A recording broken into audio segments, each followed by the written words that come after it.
circumstances. A quiet ditcher, a deep and stable inner calm. This isn't a magic formula. It's ancient wisdom. It's Buddhism applied to real life. Today, I'm going to share with you 10 Buddhist teachings that can help you find peace in any situation, even the ones that once stole your calm. And I promise you something. If you listen with an open heart, you might begin to see your life through different eyes. Remember this: peace isn't always loud. Sometimes it's simply the quiet knowing that you're exactly where you need to be. These aren't my teachings. They're wisdom that's been alive for over 2,000 years, helping countless people navigate loss, change, uncertainty, and fear. I'm simply passing them along to you. Maybe find a cozy spot, grab a warm drink if you'd like, and settle in for the next few hours. This isn't a lecture. It's more like a conversation with someone who understands what it means to struggle. If you're here, it's for a reason. Thank you for being part of this conscious community. Let's begin.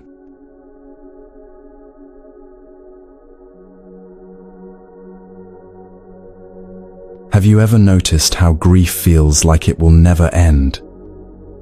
How in the darkest moments, you can't imagine the sun rising again? Or maybe you've experienced the opposite. A beautiful moment so perfect you wanted to freeze time, to make it stay forever. We all do this. We treat our experiences as if they're permanent. When we're suffering, we think, this is how it will always be. When we're joyful, we cling tight, terrified it will slip away. But there's a truth the Buddha taught 2,500 years ago that changes everything once you truly understand it. Everything that arises also passes. This is one of the most powerful teachings in Buddhism, and paradoxically, one of the most forgotten in the chaos of daily life. Everything that enters your life, an emotion, a situation, a loss, a joy, a mental storm, is impermanent. Nothing lasts forever. Not the pain, not the euphoria, not the darkest night, not the brightest light. Life is like water. It moves, it transforms, it flows. And suffering appears when we try to make it stop. Think about it. When you're going through something difficult, a breakup, an internal crisis, a loss, the teaching of impermanence isn't meant to minimize your pain. It's not saying just get over it, or don't feel sad. That would be cruel and untrue. What this teaching offers is something different. It reminds you that you are not your pain. You're experiencing something temporary, even though right now it feels eternal. We resist this truth because accepting it feels like giving up control. If everything changes, then nothing is secure. Nothing is guaranteed. And that terrifies us. So we hold on. We clench our fists around what we love, trying to keep it from leaving. We push away what hurts, trying to make it disappear faster. But neither works. The nature of reality is change. Every single thing you see, touch, feel, or think is in constant motion. Your body is changing. Right now, as you listen to this, cells are dying and being born. Your thoughts are changing. One moment here, the next moment gone. The people you love are changing. You are changing. And here's what's beautiful about this. Once you stop fighting impermanence and start understanding it, something shifts. You begin to see that this constant change isn't a curse. It's the doorway to freedom. Let me tell you a story. There was once a young monk who lived in a monastery high in the mountains. His teacher, an elderly master with kind eyes and weathered hands, had given him a ceramic cup many years before. It was a simple cup, unglazed clay, rough to the touch, the color of earth after rain. But to the young monk, it was precious. His teacher had shaped it with his own hands and given it to him on the day he took his vows. Every morning, the monk would use this cup for tea. He would hold it carefully, wash it gently, place it on a special shelf where the morning light touched it first. He loved that cup. One autumn morning, as golden leaves drifted past the windows, the monk was carrying his tea across the wooden floor of the meditation hall. His foot caught on the edge of a mat. Time seemed to slow. He watched the cup slip from his hands, turn once in the air, and shatter against the stone floor. Pieces scattered everywhere, some large, some no bigger than grains of rice. The tea pooled dark against the grey stone. The monk stood frozen, staring at the fragments. His eyes filled with tears. He carefully gathered every piece, cradling them in his robe, and went to find his teacher. The old master was sitting by the window watching the leaves fall. The monk knelt before him, opened his robe, and the broken pieces spilled out. "Master," he said, his voice breaking, "it's gone. The cup you gave me. I've broken what I loved most." The teacher looked at the shattered clay for a long moment. Then he looked at his student with infinite gentleness. "Tell me," the master said softly, "did you love the cup, or did you love the illusion that it would always be there?" The monk opened his mouth to answer, then closed it. The question settled into him like a stone dropping into still water. The master continued, his voice quiet but clear. "From the moment I shaped that clay, it was already broken.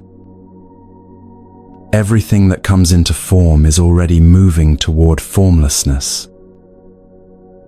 The cup was never permanent. Your love for it was real, but your belief that it would always exist. That was the illusion.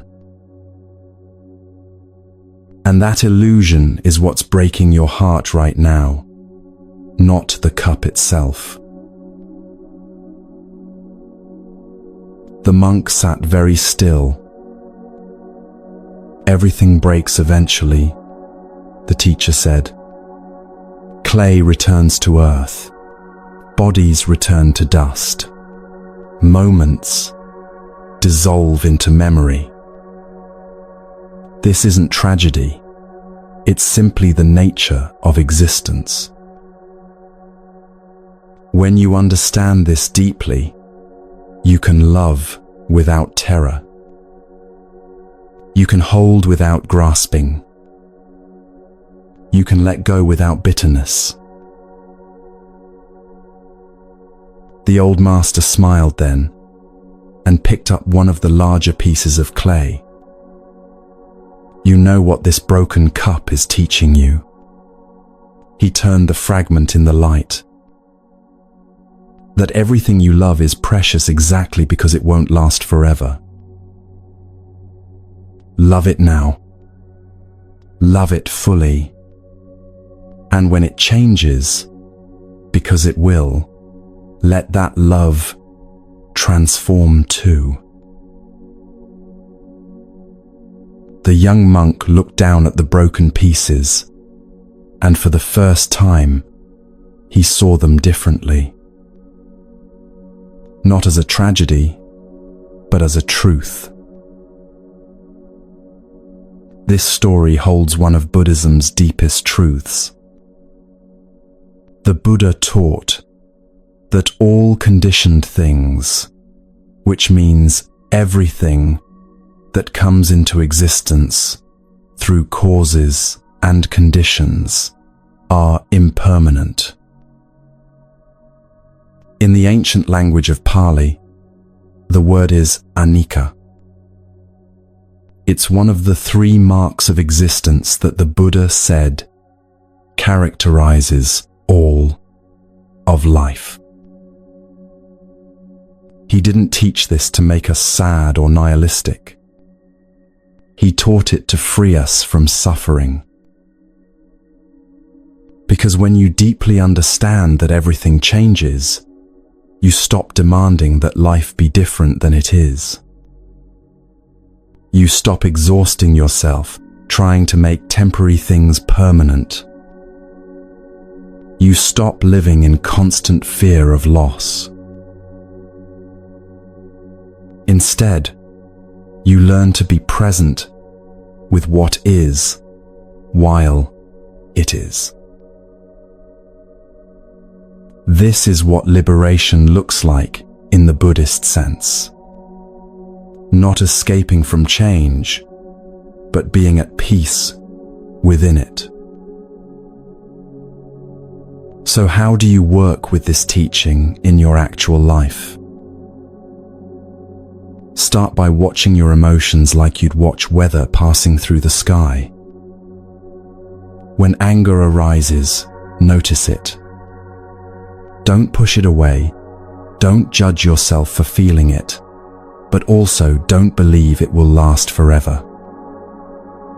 Say to yourself, this is anger, and it's changing.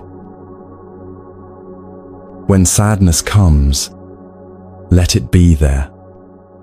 Feel it fully, but hold it lightly. This is sadness, and it's changing. Even joy, especially joy, practice this with. When something wonderful happens, be fully present for it. Don't cloud it by worrying about when it will end. Instead, let yourself think, this is beautiful, and I'm here for it now, knowing it will change. There's a phrase that's helped countless people navigate difficult times. 4 simple words. This too is changing. Not, This too shall pass, which can feel dismissive, but this too is changing. It's gentler, more accurate, because nothing passes and disappears completely. Everything transforms into something else. Your grief will change into different grief, then into memory, then into wisdom. Your anxiety will change into calm, then perhaps into other feelings, then into understanding. Nothing stays the same. And here's the paradox that makes this teaching so profound. Impermanence isn't a punishment, it's a blessing. It means that this moment, right now, the one you're living as you hear these words, is completely unique. It will never happen again in exactly this way. The sound of your breath right now is unrepeatable. The way the light falls where you are is singular. This present moment is both ordinary and absolutely sacred, precisely because it's temporary. When the Buddha taught about impermanence, he wasn't being pessimistic. He was pointing toward a deeper way of living. If you truly understand that everything changes, you start to notice what doesn't change, the awareness that watches it all, the stillness beneath the movement, the peace that exists regardless of conditions. Take a moment now. Just breathe. Think about something you're holding on to. Maybe an emotion you can't seem to let go of. Maybe a situation you're resisting. Maybe a version of yourself you're trying to keep alive, even though you've already changed. Ask yourself gently, what would it feel like to acknowledge that this is already changing? Not to force it to change, not to push it away, but simply to recognize its temporary nature. And here's the thing about this teaching. It applies to everything. Your hardest moment right now is changing. Your deepest wound is changing. Your identity is changing. Even your understanding of these words is changing as you hear them. The Buddhist path asks you to do something that feels counterintuitive, to traverse your pain rather than escape it, to feel it rather than numb it, to observe it rather than become it. Because when you stop resisting what is and start being present with it, knowing it will change, you discover a freedom that circumstances can't touch. Every time life becomes difficult, remember this teaching like a gentle friend reminding you of the truth. This is changing. And every time you experience something beautiful, remember it too. This is changing, so I'm going to be fully present for it right now. That's how impermanence becomes wisdom instead of sorrow. And this brings us naturally to a question.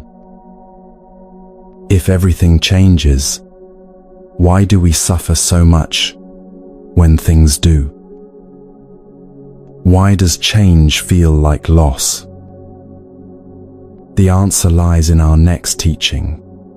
one that goes even deeper into the heart of human suffering. Because the pain doesn't come from change itself. It comes from how tightly we hold on, trying to stop the river from flowing.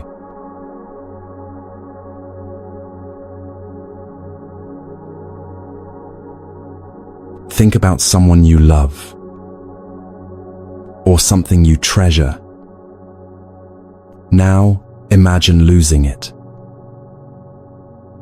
Feel what happens in your body when you imagine that loss. The tightness in your chest, the fear that rises, the thought, I can't live without this. We've all been there. That moment when we realize how tightly we're holding on to a person, a job, a version of ourselves, a dream of how life should be. And the tighter we hold, the more it hurts. This brings us to one of the most challenging and liberating teachings in Buddhism. The Buddha said that suffering doesn't come from what happens to us. It comes from how we hold on to things, how we resist their changing, how we demand that life bend to our expectations. In other words, we don't suffer because we lose something. We suffer because we insisted it should stay. This is one of the pillars of Buddhist understanding, and it might be one of the hardest truths to accept because it confronts us directly with the root of our pain. The Buddha taught that suffering, what he called dukkha, arises from tanha, which means craving or thirst, and upadana, which means clinging or grasping. Let's be clear about what this means. It's not saying you shouldn't care about things. It's not saying you shouldn't love people. That would be a cold, inhuman teaching, and Buddhism isn't that. What it's saying is something more subtle and more profound. There's a difference between loving and clinging. Love is open. Love says, I care deeply about you, and I want you to be free, even if that freedom takes you away from me. Love is present. Love appreciates what is here now without demanding it stay forever. Clinging, on the other hand, is born from fear. Fear of loss, fear of emptiness, fear of change, fear of being without the thing or person we believe we need in order to be whole. Clinging says, you must stay exactly as you are because I've built my sense of safety around you. Clinging says, if this changes, I won't survive. And here's what happens when we live from that place of clinging. Every moment becomes tinged with anxiety. We can't fully enjoy what we have because we're terrified of losing it. We try to control people, situations, even our own feelings, desperately attempting to freeze life in place. But life won't freeze. It keeps flowing, changing, moving. And every time it does, we feel like something is being torn from our hands. The teaching isn't that you shouldn't care. The teaching is that clinging doesn't protect you from loss. It just makes you suffer before the loss even happens. Let me share a story that illuminates this. There was a monk, young, earnest, devoted to his practice.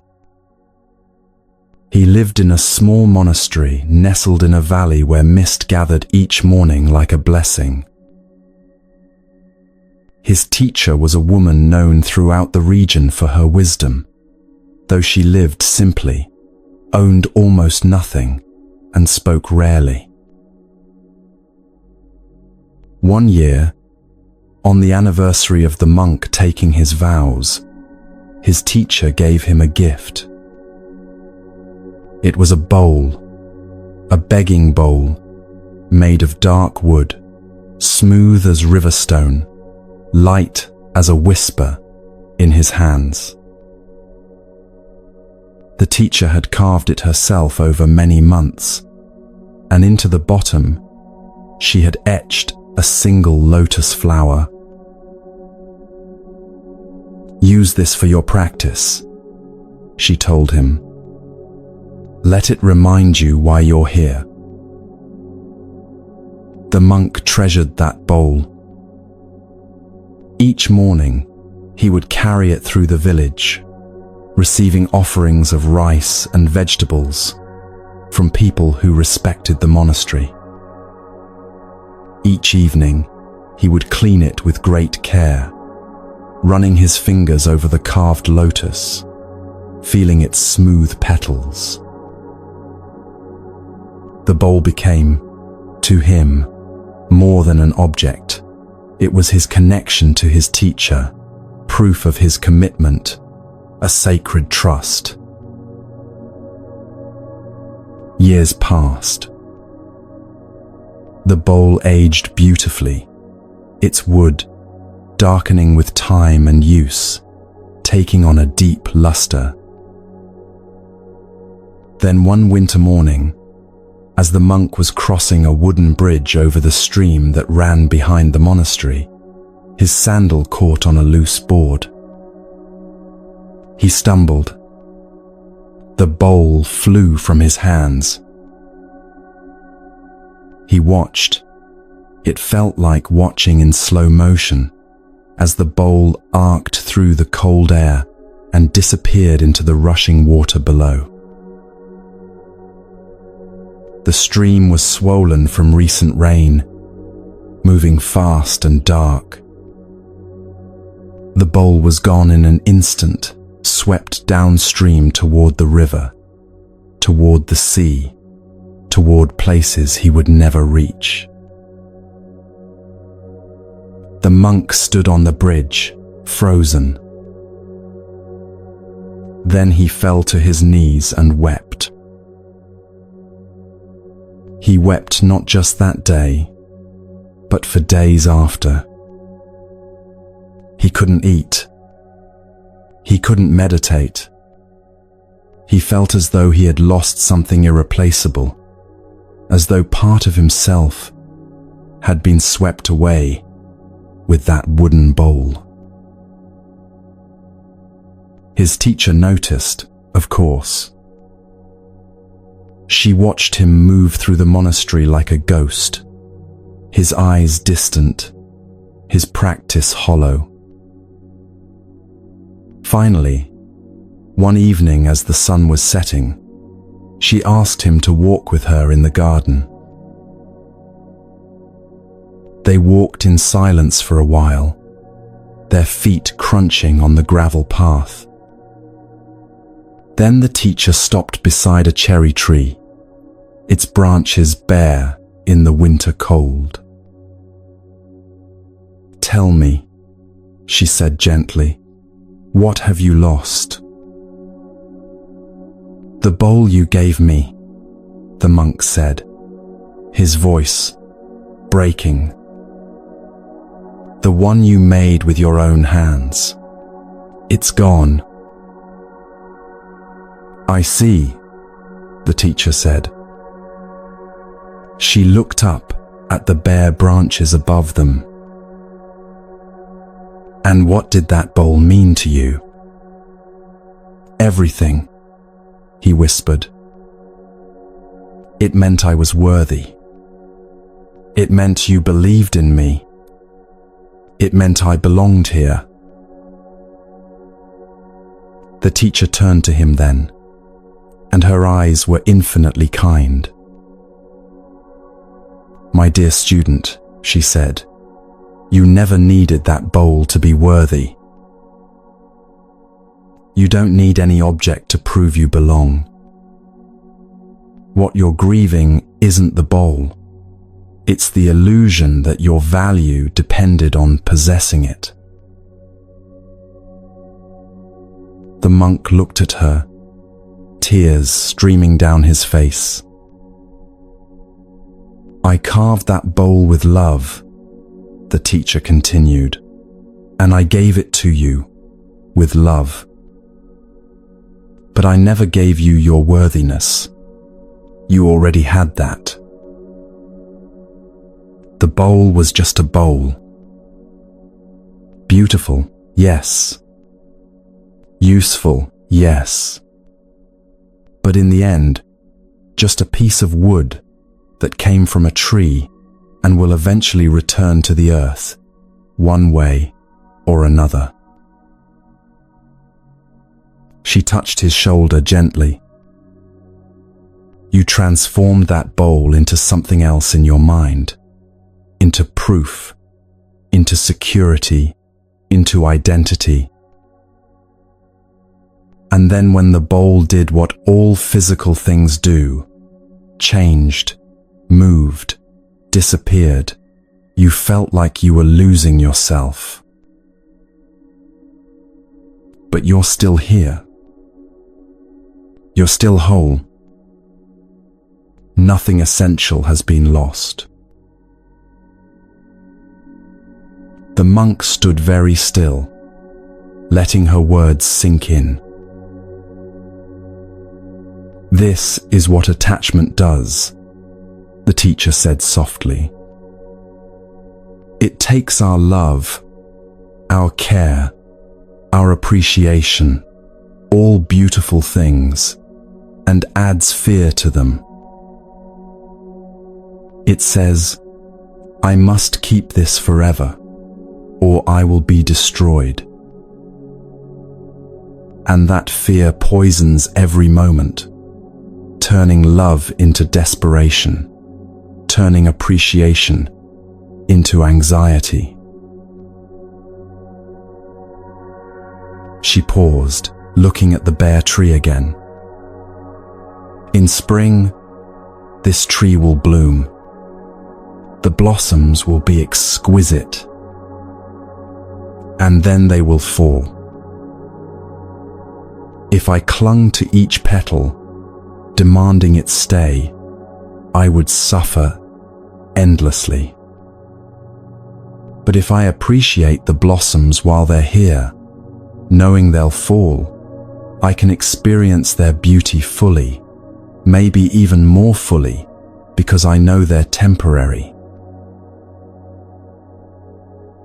The monk looked up at the branches, seeing them differently. Can you love without clinging? The teacher asked. Can you appreciate without demanding? Can you hold something precious with an open hand? These questions go to the heart of Buddhist practice. The Buddha taught that the root of suffering is this clinging, this tanha that never feels satisfied. We crave pleasant experiences and cling to them when they come, trying to make them last. We crave to avoid unpleasant experiences, clinging to the hope that we can control what we feel. We even cling to our own sense of self, terrified of changing, aging, becoming someone we don't recognize. And all of this clinging creates dukkha, suffering, unsatisfactoriness, a constant underlying anxiety that life isn't quite right because it won't stay still. The freedom the Buddha pointed to isn't about not caring. It's about caring deeply while holding lightly. So how do you practice this in your actual life? Start by noticing where you're clinging right now. What are you afraid to lose? Not just physical things, but ideas about yourself, relationships, identities, expectations about how your life should look. When you notice that clinging, that tight grip of fear, see if you can soften it just a little. Not by forcing yourself not to care, but by remembering the truth. Everything changes, and your clinging can't stop that. It can only make the changing more painful. Practice appreciation instead of grasping. When you're with someone you love, instead of thinking, "I can't lose this person," try thinking, "I'm grateful. This person is here right now." Feel the difference? One creates anxiety. The other creates presence.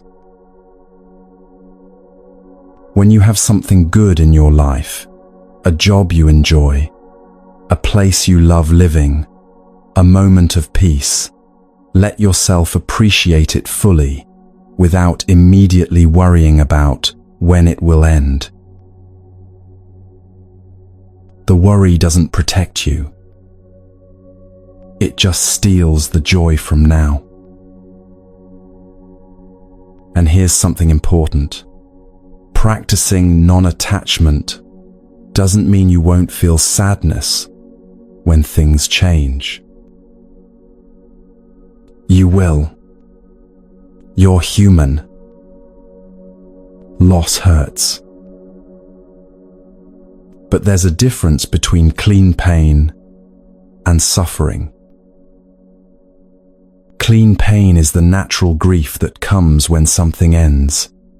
It's honest. It moves through you. It eventually transforms. Suffering is what we add on top. The resistance, the "this shouldn't have happened," the clinging to what's already gone, the belief that we can't survive without what we've lost.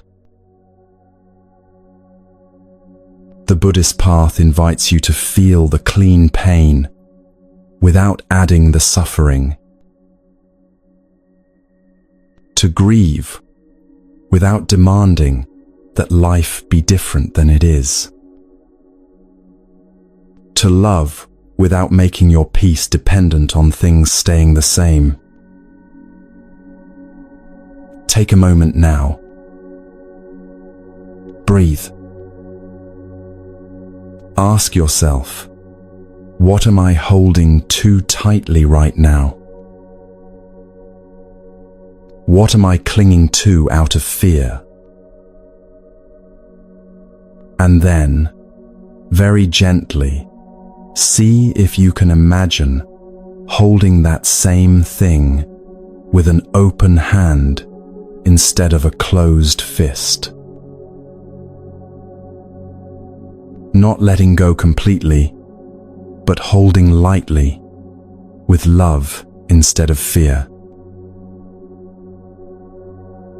This practice, learning to love without clinging, is one of the most beautiful and difficult aspects of the Buddhist path. It asks you to be vulnerable, to admit you can't control everything, to trust that you'll be okay, even when things change.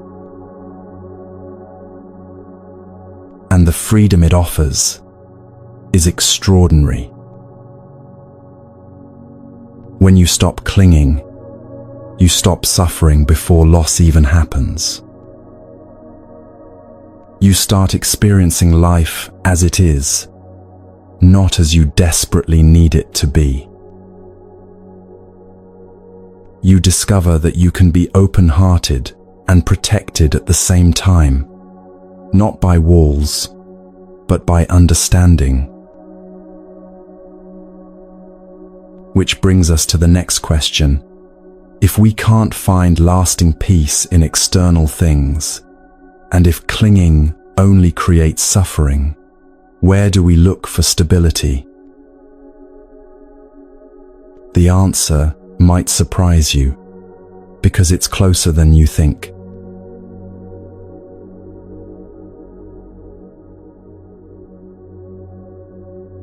Where have you been looking for peace? Maybe in the approval of others, hoping that if enough people validate you, you'll finally feel okay. Maybe in success, believing that the next achievement will bring the calm you're searching for. Maybe in a relationship, thinking that the right person will complete you. Maybe in perfect conditions, the right job, the right home, the right circumstances, certain that when everything aligns externally, you'll finally feel settled inside. We all do this. We look outside ourselves for an inner experience. And we exhaust ourselves in the search. We chase, we strive, we rearrange our external world over and over, convinced that if we just get it right out there, we'll feel right in here. But something strange happens. Even when we get what we wanted, the approval, the success, the relationship, the perfect circumstances, the peace doesn't come. Or it comes briefly, then evaporates, leaving us searching again. This brings us to a teaching that, in a world oriented entirely outward, feels almost revolutionary. Peace doesn't come from external conditions. It never has, and it never will. Peace is an inside experience, and if you don't cultivate it internally, nothing external can deliver it to you, no matter how perfectly your life is arranged. The Buddha taught this clearly.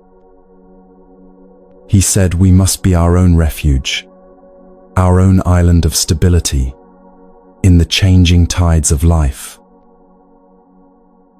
The Pali word is attadipa. Be a lamp unto yourself. Be your own shelter. This doesn't mean you don't need other people, or that you should isolate yourself. It means something deeper, your fundamental sense of okay-ness, your basic peace, cannot depend on circumstances beyond your control. Think about it. If your peace depends on your job, what happens when the job changes? If your peace depends on someone loving you, what happens when that relationship shifts? If your peace depends on your body being a certain way, what happens as your body ages and changes? You become a leaf blown by every wind. Constantly unstable, constantly anxious, constantly seeking the next external fix that will finally make everything okay. External things, jobs, relationships, achievements, possessions, They're all impermanent, as we've already explored. Building your peace on them is like building a house on shifting sand. You can spend your whole life constructing it, but it will never feel solid because the foundation isn't stable. The Buddhist path asks you to do something radically different. To turn inward. To cultivate peace as an internal practice, not as an external achievement. But how? In a culture that trains us from birth to look outside ourselves for answers, how do we learn to find stability within? Let me share a story. There was a disciple who had been practicing for several years, studying texts, performing rituals, following every instruction his teacher gave. But despite all his efforts, he felt restless, unsettled, like something essential was missing. One day, unable to bear the agitation any longer, he went to his teacher. "Master," he said, "I've done everything you've asked. I wake early, I meditate, I study, I practice kindness, but I still don't have peace. Where can I find it? Should I travel to the sacred mountains? Should I study with different teachers? Tell me where to go, and I'll go there." The teacher looked at him for a long moment. Then, without speaking, he reached out and gently placed his hand on the disciple's chest, right over his heart. "The peace you're seeking," the teacher said quietly, "isn't in the sacred mountains. It isn't in ancient texts. It isn't in the approval of teachers or the achievement of states. It's here, right here, where my hand rests now." The disciple looked confused. "But I don't feel it there," he said. "I know," the teacher replied. "That's because you've never stopped running long enough to notice it. Close your eyes. Don't go anywhere. Just be here." The disciple closed his eyes, still feeling the warmth of his teacher's hand on his chest. "Now," the teacher said, "feel your breath. Just the simple movement of air coming in, air going out. Don't try to breathe in any special way. Just notice what's already happening." The disciple brought his attention to his breath. At first, his mind immediately wandered to his plans, his worries, his endless list of things he thought he needed to do or be or achieve.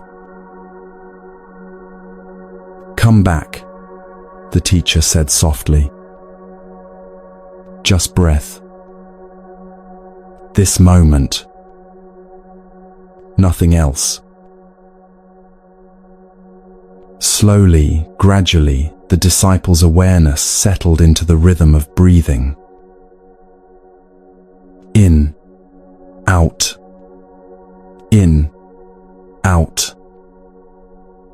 And as he stayed there, not going anywhere, not trying to fix anything, not seeking anything outside this simple experience, something shifted. Beneath all the noise of his thoughts, beneath all the restlessness and seeking, there was a stillness. It had been there all along, like the quiet depths of the ocean beneath the surface waves. When he opened his eyes, tears were streaming down his face. "It was here, the whole time," he whispered. "Yes," the teacher said, smiling gently. "It's always here. You are the peace you've been seeking. But you have to stop running toward it and start being it." This is what the Buddha meant when he taught that we must be our own refuge. There's a famous teaching where he said, "Be a lamp unto yourself. Be your own refuge. Seek no outside refuge." He wasn't saying don't learn from teachers or don't find support in community. He was saying something more fundamental. No one else can give you your peace. No external circumstance can deliver it. You have to discover it within yourself, cultivate it as a practice, and learn to access it regardless of what's happening around you. Your inner space is like a temple. But if you never enter it, if you spend all your time trying to perfect the exterior world, you'll never know the sanctuary that already exists inside you. And here's what's beautiful about this teaching. It's not asking you to create something new. The peace is already there. You don't have to manufacture it, or earn it, or achieve it. You just have to stop abandoning yourself long enough to notice it. So how do you practice this? Start by creating what I call sacred pauses throughout your day. These are moments where you deliberately stop the outward motion and come back to yourself. It can be as simple as closing your eyes for 30 seconds and taking 3 conscious breaths.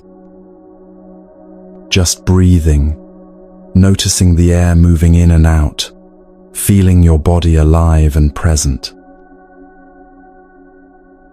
When you feel scattered or anxious or lost, instead of immediately reaching for your phone or a distraction or trying to fix something external, pause.